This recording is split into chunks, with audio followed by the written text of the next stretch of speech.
It's no exaggeration to say that the business of brokerage has experienced a seismic shift over the past few years. Access to data has never been greater, but competition is fierce thanks to a massive influx of investment in the space that's shaken a slow-to-adapt industry to its core. For traditional brokerages, being challenged by new models, the pressure is on to deliver more services and technology to agents and to consumers while seeking increasingly elusive profits. Real estate may be local, but brokers, including the ones here today, see growth as a path to profitability. The 5 people sitting on stage are decision makers who are helping to set the industry agenda, and they'll tell us more about the business of brokerage in 2018 and beyond. We have what I can only describe as an epic lineup. They hardly need any introduction, but I'll just remind everyone, sitting just to my right, Pam LIEBMAN of CORCORAN, Howard Lorber of Douglas Elliman, Julie Lionheart-Latore of Sotheby's International Realty Affiliates, Mauricio UMANSKY of the agency, and Robert Reffkin from Compass. Thank you all for being here.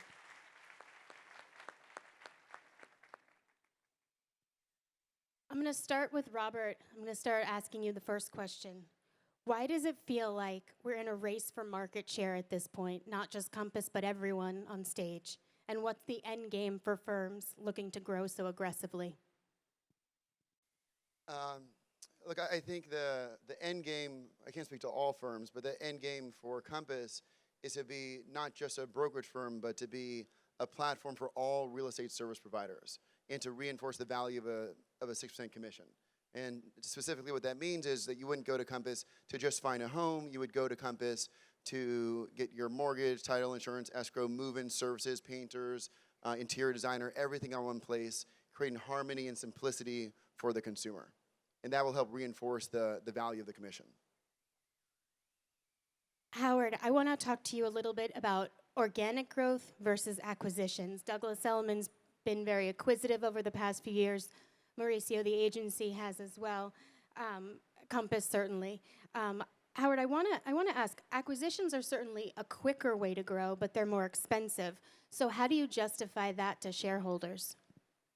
The fact of life is that we don't really do many acquisitions. We've done one that required money, and that was TELUS to give us the biggest footprint in California.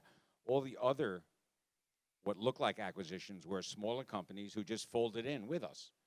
So, you know, unless someone, there's really no value to a company today unless they have a reasonably big market share in whatever market they're in. And most of those companies that came in and joined us didn't have a big market share, and they came to us because we did have the big market share in the markets we were there. So the only real acquisition was TELUS.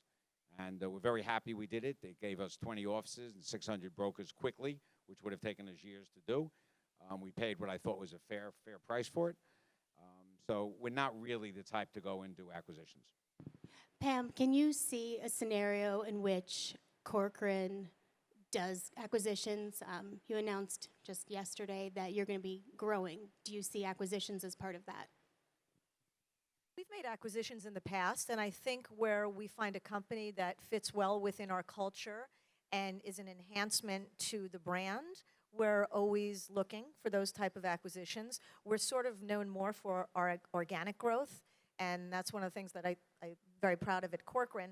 You know, we started with 30 people before we ever made our first acquisition. We were 1,000 people. So I think acquisitions are great. I think they just have to be the right one, and you have to do it in a way that enhances the experience for the agents who are already at the firm and doesn't create a culture clash. Robert, can you speak a little bit about how you sort of integrate a company, just because, you know, you're making some serious acquisitions, Pacific Union's the most recent, and how do you manage the optics around, you know, just timing the announcement, telling your agents before it gets out, and then kind of integrating it all into one company? So I agree very much with Pam. Nothing matters more than culture. And so the challenge with merging companies is really merging cultures. And how do you get, you know, how do you build community around a certain market? And I think the way that we do that is we ask the agents, what do they want? So for example, In Pasadena, there are different offices, and they want to merge offices because they have similar cultures.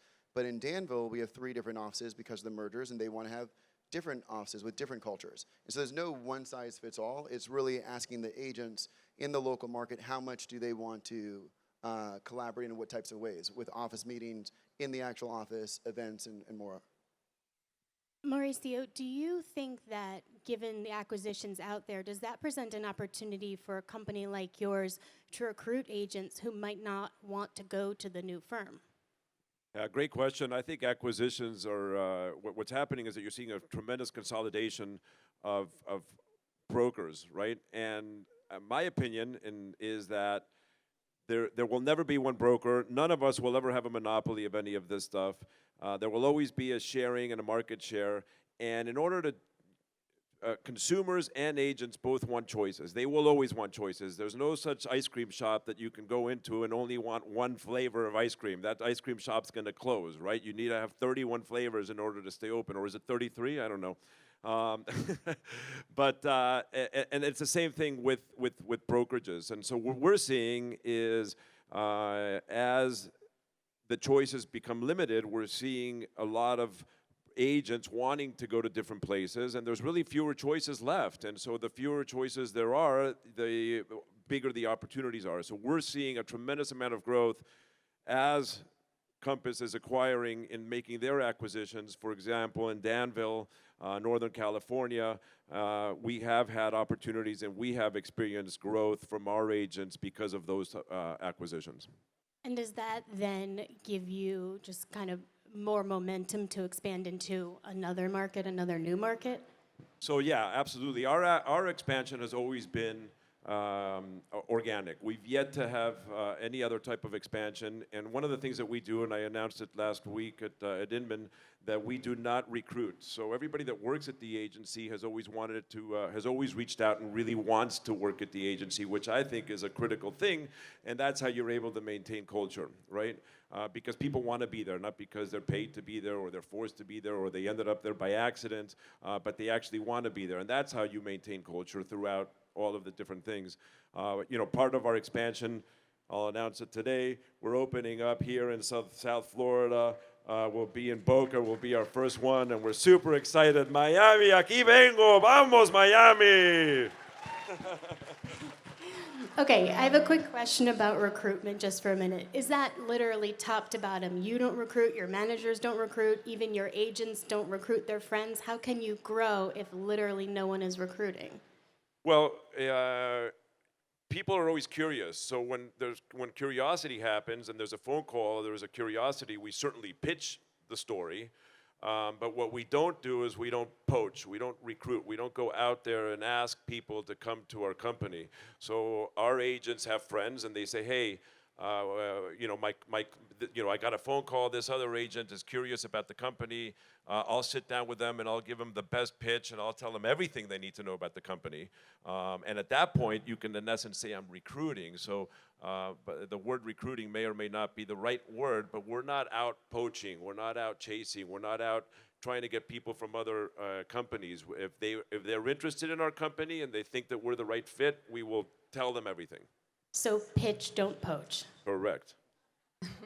Evie, if I may, I Yes, totally absolutely. agree with that point that, you know, culture is super important, like Robert said, and it's something that we at Sotheby's International Realty really focus on, our people. And to Mauricio's point, for us as well, we have a brand that's really strong that tends to attract people, and we have really great people that then tends to attract more great people. So to your question about then being able to expand further, we've got the best people that then attract other people through their friends, through the people they know, through their reputation in that market, and then going forward. Can I just jump in on that? Absolutely. I'm going to take the other side of that. Rob, you're probably with me on that one, right? You've done a little recruiting? Yeah, I mean, look, I have a lot of respect for the sentiment, we don't recruit, because it's like a high-end agent saying, I only do referral business. But to me, the client is the agent. The only client of a brokerage firm is an agent. There's no one else that pays a brokerage firm. And so I'm more of the door knocker agent, right? I'm happy to door knock 10 times and and pitch myself, you know, say what we're doing, and hopefully they want to be a part of it. So, Rob, I'm with my agents often when their phone's ringing, and they said, "Look, it's Rob again," and that's true, by the way. But I think the business changes every year, and if you don't change with the business, and I completely respect Maurizio and Julie, and everybody has to have a different philosophy.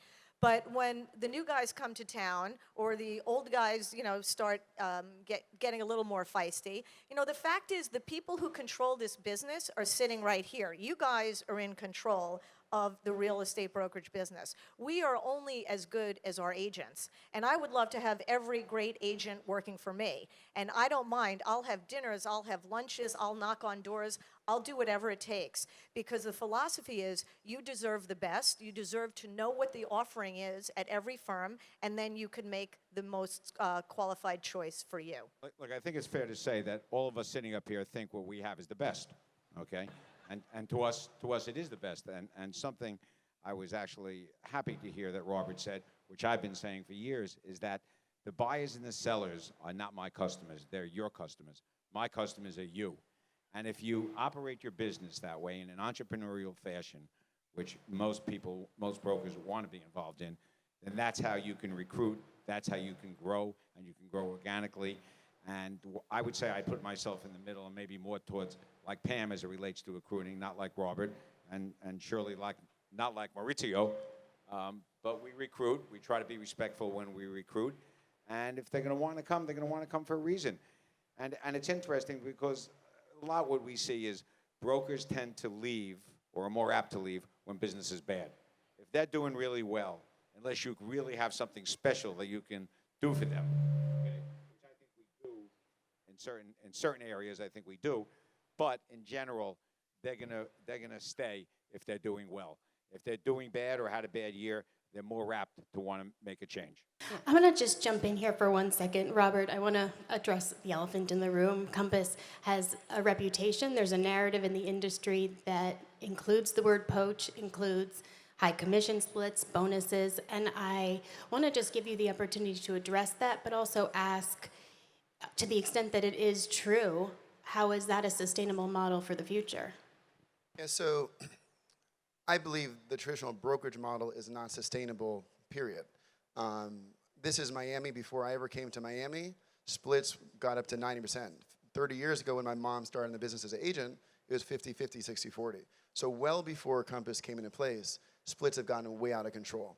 In the last 5 years, splits have gone up 5% for the average brokerage firm in the country. That's the country. We were only in 10 markets before then. And so this is the biggest issue that no one's talking about, the sustainability of the actual brokerage firm. And now in terms of poaching, I just fundamentally believe that you can't poach your client. Yeah, and you are the client. I don't want you to work for me. I want to work for you. When I knock on those doors, I make those phone calls, I want to say how Compass can work for you, make your life better. And that's not poaching. And you can't buy people. There's no dollar amount that someone in this room will come to Compass for. They have to want to come, and then they're really good negotiators. And so do we give them incentives? Absolutely. But they're advisors. Private wealth management, I used to work on Wall Street. You all know private wealth management advisors. When they go to another company, they help, the company buys a piece of the book of their business, just like you have your business. So I think they should get value for coming to a different firm because they're bringing their book. Rob, I just want to ask you something, because I obviously believe that the traditional brokerage model is not dead. But what I heard you say before, mortgage, title, all that, that's exactly what the traditional brokerage model is. And you refer a lot to REALTY, which Sotheby's and CORCORAN are both a part of. They've been doing that for 20 years, having that kind of platform, including painters and all these kind of recommendations. And that's just a different philosophy. I don't like to take money if I refer a painter because I don't want to dip my hand into every part of the deal. I don't feel right about that. But again, different philosophies. But what makes you not a traditional brokerage model? Yeah, so when I say the traditional brokerage model is dead, I think we're in a Netflix versus Blockbuster moment. And what I mean by that, or Blockbuster versus Netflix, is it's not about what it looks like today, it's what it's going to look like in 5, 10 years from now. And unless people in this room tell me they're going to want to pay brokerage firms more in 5 to 10 years, we're on a very, the math is the math. The charts are going up of where splits are. When I talk with agents, I'm not hearing you say, I want to pay more and more each year. I'm hearing you say, I want to pay less and less. And so that's the thing that we have to discuss. So the only way to change, the only way to be able to make the profitability work for the company is to go beyond the transaction or to have less office space. There's only really two things, or less support. And so the vision that we have, again, 5, 10 years from now, is being a single platform where, think about every real estate service provider that you referred to your client, the painter, the roofer, interior designer. I believe you should get compensated for that. And I also believe they're happy to compensate you. If we can get them onto one platform where everything can get scheduled through one place, I think that will work. And I think you'll be on the beaches in Miami, drinking Mai Tai, even when you're retired at 75 years old, still getting those referrals because you brought that client into the system. So Robert, and correct me if I'm wrong, when you originally started, your model was obviously you don't really need brokers, you need people, and you had the technology to find buyers, and it was going to be more of a salary type model and not brokers. And obviously you made a change because you thought that that didn't work and went into what we would all call the brick and mortar real estate business. And that's basically, I don't think any of us could deny that that's what we're in, the brick and mortar business. So you're still going to need the real estate. I understand what you're saying about splits, and obviously they have gone up. I guess some of us here would say you helped move them up a little bit quicker, but they have been going up way before you. They've been going up. So that has happened. But I don't think that does away with the real estate business. People still want to speak to a broker. They still want information, which again, technology is a part of, which you promote a lot, the technology piece of it. We don't think we're smart enough to have the greatest technology for everyone in every market. So what we do is we go out there and we find, and we have, on our, now for agents, an app store, and we try to constantly give the customers what they need. And the customers, when I'm saying the customers, I'm talking about the brokers, so they can give it to their customers. So we change that often, and we think that's the best way to provide it. We're entrepreneurial. We weren't founded on the fact that we're going to get rich with technology. Now, of course, this company was founded in 1911. I may look old. I'm not quite that old. It wasn't me. But so we've been around a long time, so we couldn't have founded on technology. But as it relates to, I laughed at your example when you talked about, Netflix and Blockbuster. So many years ago in a business deal, I ended up and I owned a chain of 8 video stores, not Blockbuster, but video stores. And one night I'm home and I'm watching television and I see a news report, financial news report, new thing coming out called pay-per-view. And I'm like, oh my God, pay-per-view. Why is anyone ever going to go to another video store? They're going to sit home with their remote and they're going to buy the movies. So the next day, being as smart as I am, I put my video stores on the market and sold them. The end of video stores happened about 25 to 30 years later. So it did happen, but it happened much later. And I think in anything with technology, that's pretty much the way it goes. It never happens as quick as you think it's going to happen. Howard, quick question. I just want to interrupt for a second. How much of your revenues come from actual brokerage commissions versus the title, mortgage, or property management? I would say that I'm not proud to say it, but we have never done a great job in the mortgage and the title business. And in New York, especially because the rules keep changing on what you can do. So unless you want to have your own bank, which comes with things like, okay, sure, we can have a bank for you. We can set it up, and you're going to have to sign a $300 million warehouse line personally. And I'm like, I'm going to sign a $300 million warehouse line personally? I don't know enough about the business to ever do that. So I know, but on the other side, I know Realty had it a couple of times. They had their own and then got rid of them and started again or whatever. We make some money. We make some money there. We have a title company. We make some money there. But we really never looked at those as big supporters of our business model. We make money on the buying and selling of real estate. And that's been the way it's been in our business. And we don't think, in most markets. But having said that, if you're going to be in these markets with very high commissions, you almost have to do those other things. Otherwise, there's no way to survive. Yeah. I would say, to the point of the shrinking commissions, we absolutely agree that the agent is our client. But we also think that one of the ways that we can best serve the agent is to provide world-class marketing and services to bring the client to the agents. We provide we believe that if we continue to create this world-class brand and network that we have, we will help our agents to sell those properties and bring the buyers that they're looking for to their properties. And that does require investment, reinvestment into the company as well. You can have the best tools, but if you don't have, buyers and people looking at your properties, I would say the best thing we've done for our customers, our agents, is our partnership with Knight Frank. Knight Frank has 500 offices in 70 countries in every continent except South America. And that is by far the greatest listing tool that you could give an agent. So is it a good listing tool? I mean, I've always been curious about whether affiliations really generate deals. Look, there are plenty of affiliations we don't, but the advantage is it's not a franchise model. I don't think franchise models work that well when it comes to referrals. I'm sure Pam will dispute that. Could you have told me that yesterday? But I think that realistically, why I personally like Knight Frank is because their model's the same as ours. We don't have any franchises. We own our offices. We own our markets that we're in. Don't worry. Knight Frank does the same thing. Knight Frank owns their offices. And in fact, it's actually better from our point of view because the brokers over there are employees.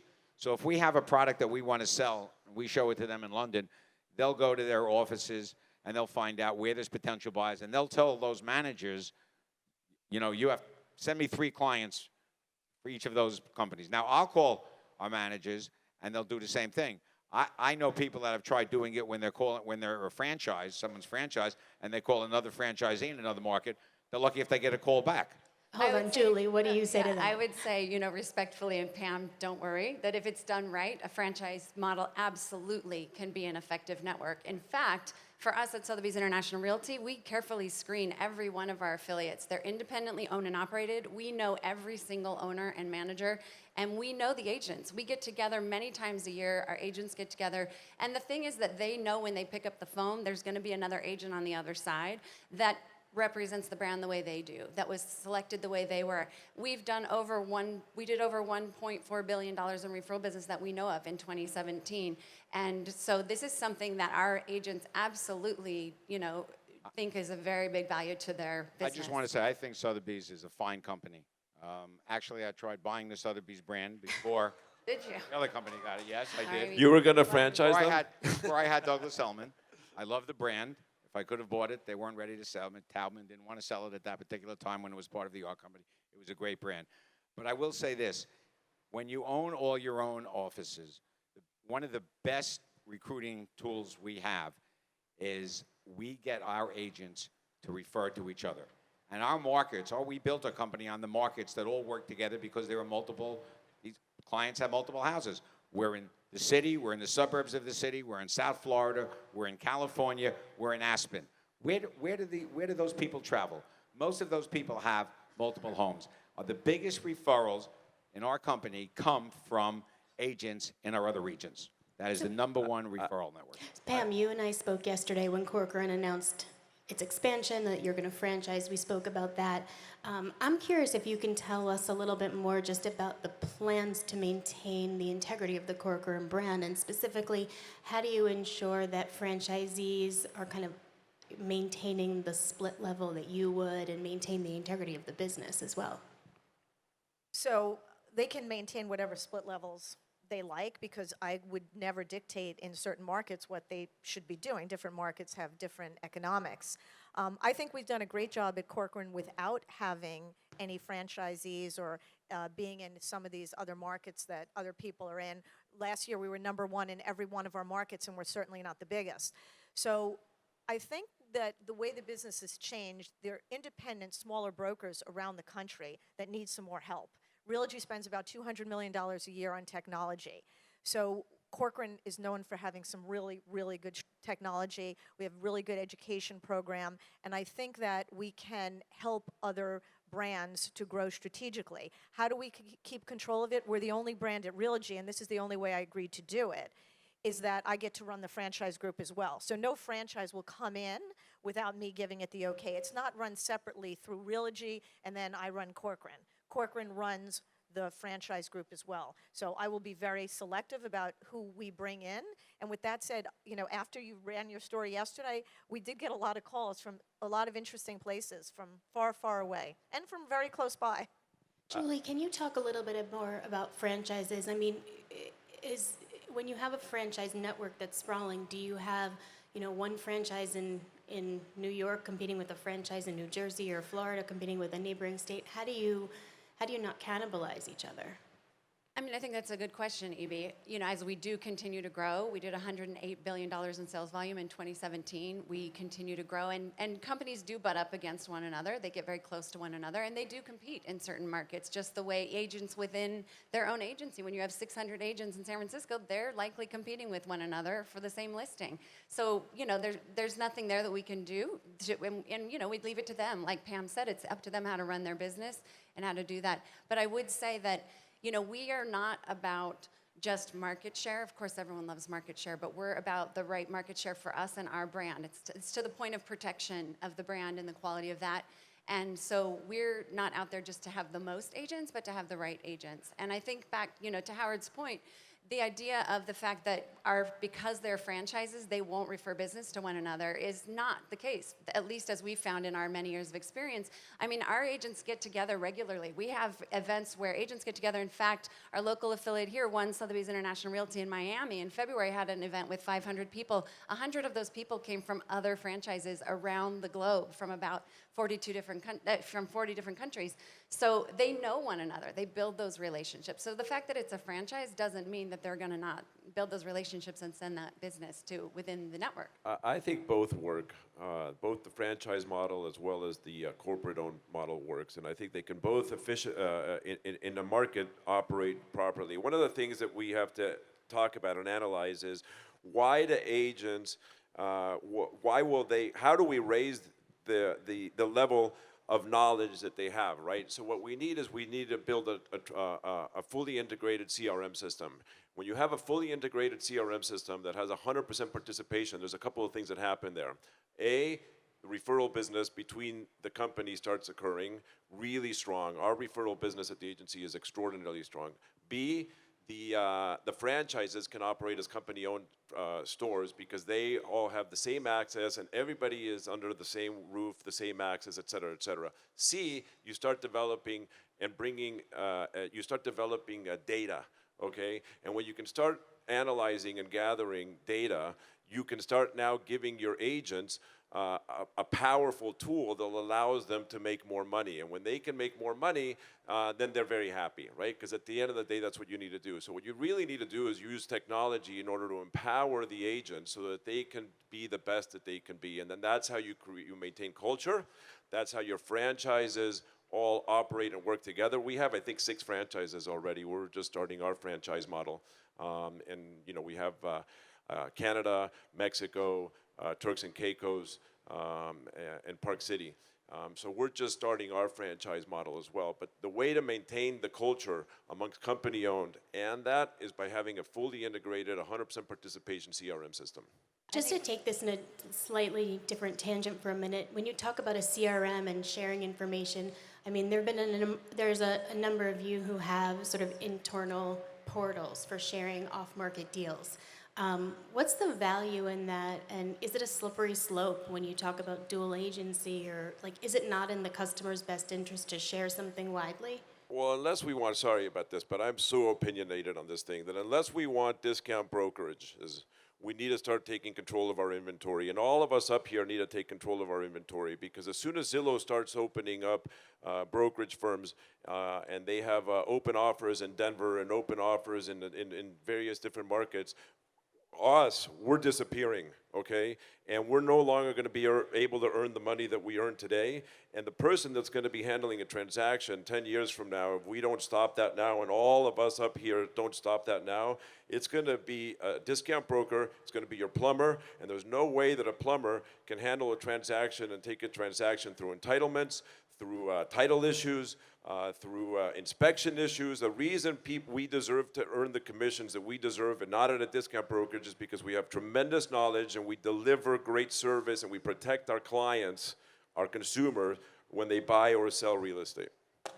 Absolutely. Yeah, I think that's absolutely right, Mauricio. And I think, it's an example is that Open Door, they started trying to do, selling with locks on the doors, and they didn't need agents because people could go and look at the houses themselves. I think they just recently announced that they're now co-broking with, with agents and agent teams. They learned that we cannot do this business without the agents. The agents are not going away. You have the relationships. You have the knowledge and the expertise, to serve them best and to look out for their interests. And so I think that, that's absolutely right. I think 3% of cars are bought online. 3% of cars are bought online, okay? That's a black-on-black BMW with every option you can possibly have. How in the world are we going to start buying real estate online? And I would say, EB, to your question about isn't it in the seller's best interest to broadly market, properties? I think you're speaking to sort of, closed deals, private selling. There are certain clients who are very well known, who have very expensive properties, who are worried about their reputation and their privacy and their security. They don't want their property on the market. So they would like to start with private buyers. And so for us, we've been very successful at our confidential buying program.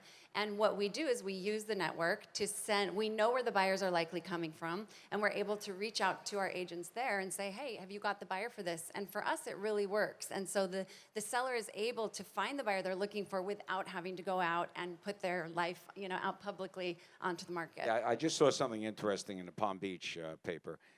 We didn't put it on it's a private listing, but the Wall Street Journal wrote about it. It's on the ocean, $135 million, okay?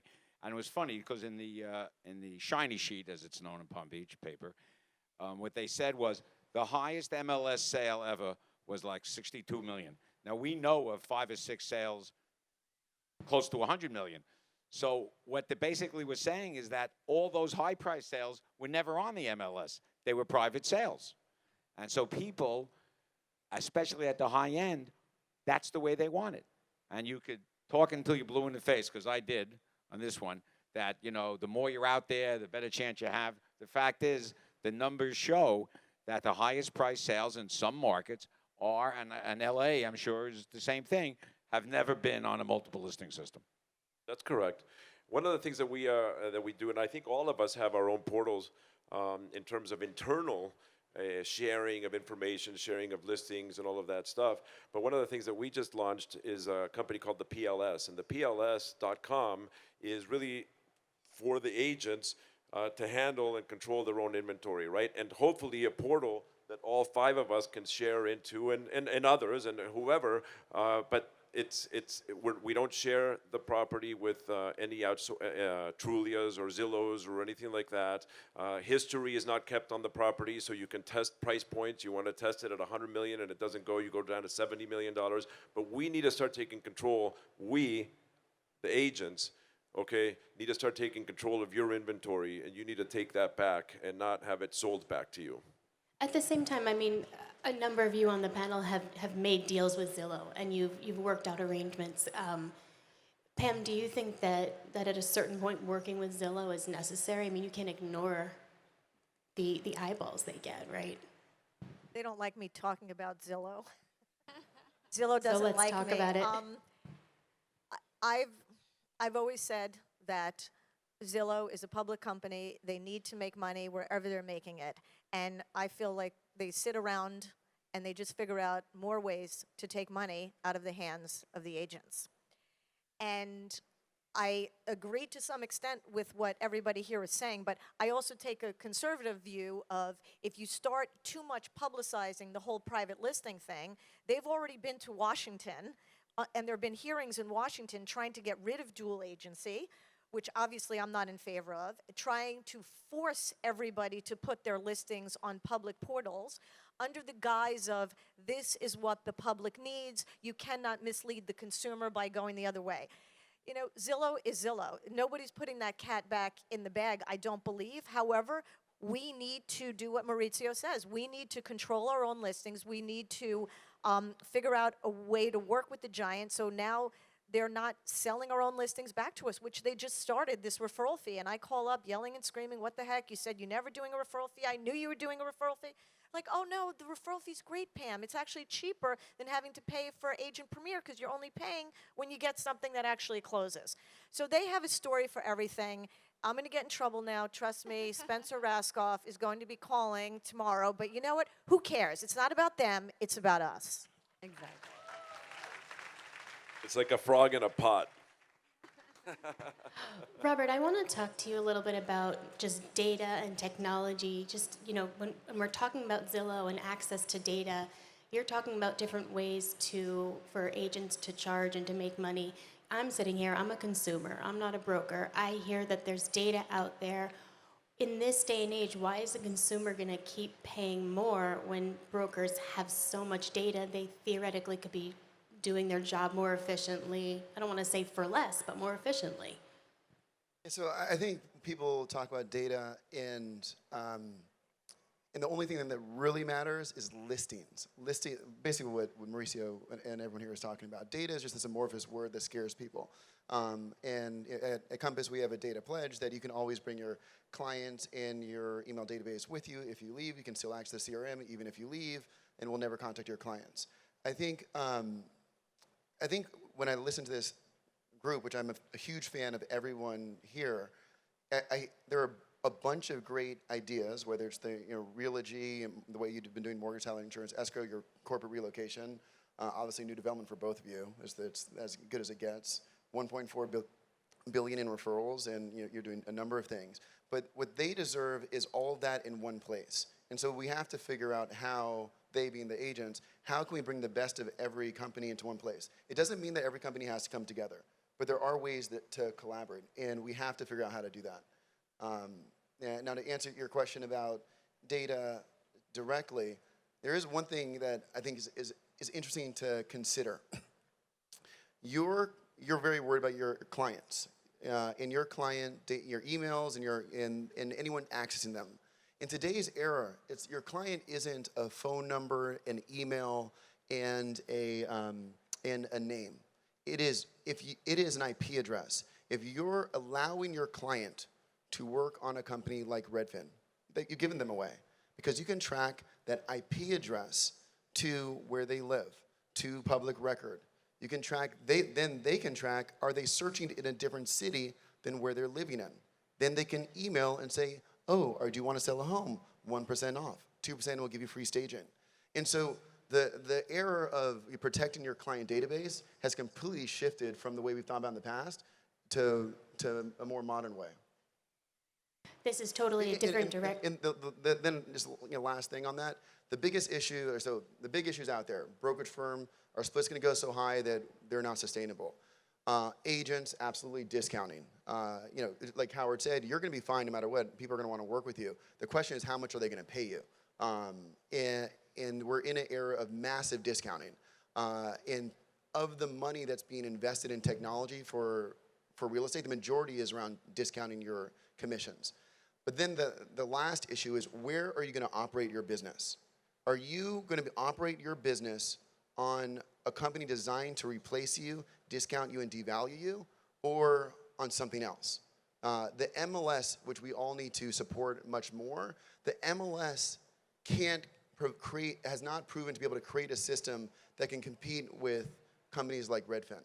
And that is a really big challenge. Just talking about discounts for a minute, and just like the pressure on profits. Howard, Elliman is part of Vector Group, which is publicly traded. There have been a few tough quarters. I just want you to kind of talk a little bit about that pressure on profitability specifically. We've owned the company since 2003. We went through 08, 09, the bad years. We were always profitable. I believe we'll be profitable this year. Smaller profits, obviously. But we're in markets that obviously New York today, New York City is a tougher market. We're down, okay? Yet in Florida, where we're all sitting today, is up substantially. So that's the advantage of being diversified, into different markets. But absolutely tougher on the profit side this year. New development where we have higher margins, tough. We're actually going to do better this year, but that's closings from things that were sold a couple of years ago. So now we're going to see what happens 2 or 3 years from now. If nothing, or if it's very tough to sell new developments today, then you're going to, that's going to show up in a couple of years from now. I mean, how long do those legacy closings last? it's not that. You know, the developers, I've never seen a project. You know, everyone is always, they're out selling a new project. It's like 2.5, 3 years to delivery, and then usually it's 4 years, you know, sometimes longer. So it is a long, you know, long span. But that has changed the developers' thinking. We have projects now where the buildings are built, topped off, and being finished, and we have not taken them to market yet. Because the fact is, what we've learned, especially in difficult markets, they want to see what they're buying. They've gone through cycles. Used to be able to sell off plans. Then 2007, 8, 9 came. You couldn't sell anything anyway. Then 2000, let's say 10 through 14, 15, you could sell anything. And now we're in the point where they really want to see it. So the developers, if they can, are building the buildings, and we're not putting them up for sale until the building's finished, and you can actually have model apartments in the building so they see really what it's going to look like. That's what the trend is today in new development. A quick question just about when all of you are expanding.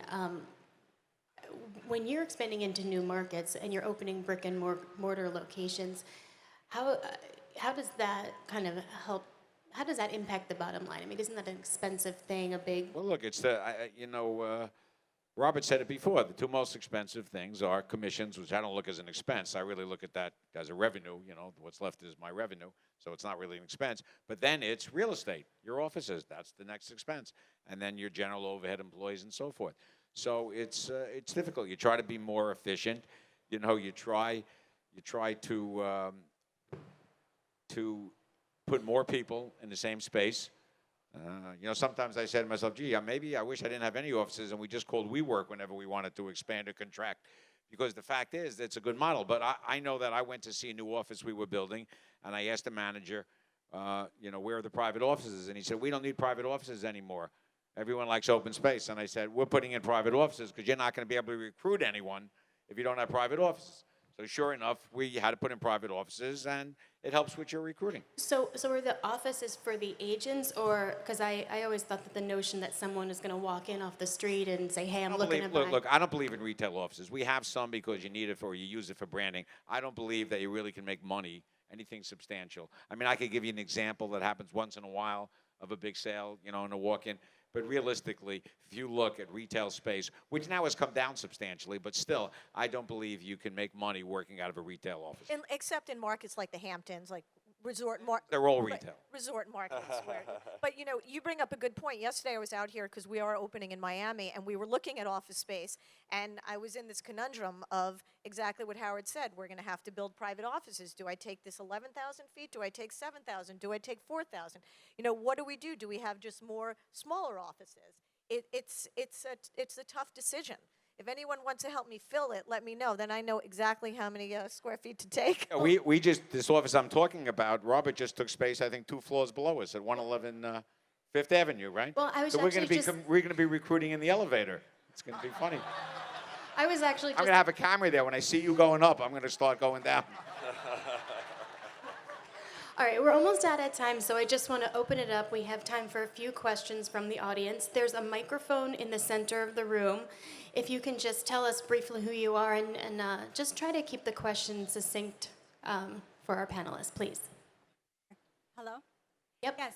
Hello, good morning. My name is Brenda Leguizamo. Hello, Pam. My question has 3 comments that are related to the question. Okay, 3 if you can comments. just keep it to a specific question they can answer. Absolutely. Thank you. Okay. A client of mine who I represented as a buyer now wants to sell. His lender said to him, why don't you sell it on your own? 1 comment. 2nd comment, a title company that I work with indicated to me, Brenda, you are so hands-on, and compared to other realtors, it's really great working with you. 3rd comment, Let's just ask the question, please. Okay. Thank you so much. So regarding those 2 comments, I would like your feedback on what are your thoughts with lenders and also title companies' perception of not so much us providing value to sellers. Pam, it's and your or agent. buyers. I think you should listen, right? No. You should answer? Oh, no, she only said hello to you, so I don't want to answer because she didn't say hello to me. You answer.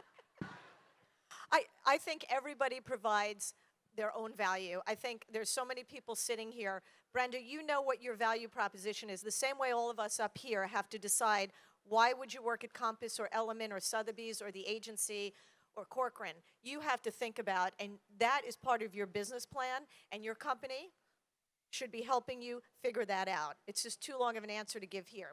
Sorry. Thank you. Okay, thank you. Do we have another question? Yes, ma'am. Joshua Moreno with Remax Advanced Realty.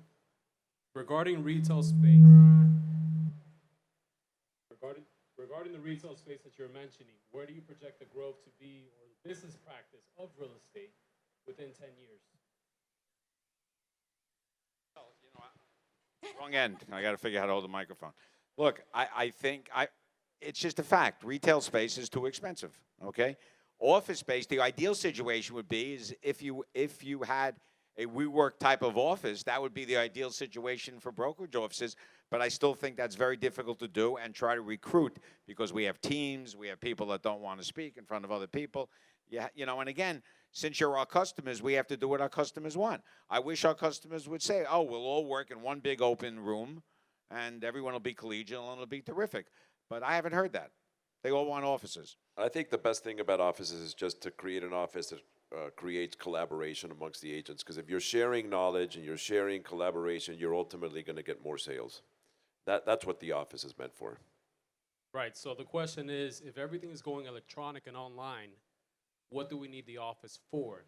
And why are we talking real estate and retail spaces? If everything's really going online, Right. and then you're opening up this whole can of worms about the discount brokerages, anyone could work from home, what does your company really mean to you? Don't you want some culture? Don't you want to work with people? Don't you want to talk about the private listings? Like, you have to create a collaborative environment in order to create a company that people want to be a part of. And not everybody wants to run around in their car, but a lot of people do. So it's tricky. Pam's 100% right. I'm telling you guys that if you collaborate with your people and you share knowledge, I promise you, you will make more money than if you do it by yourself. I promise you, I promise you, I promise you. From the perspective of consumer to agent, that's the question. Oh, well, you know what? Let's actually give one more person a chance. Thank you for the question. Is there one more question?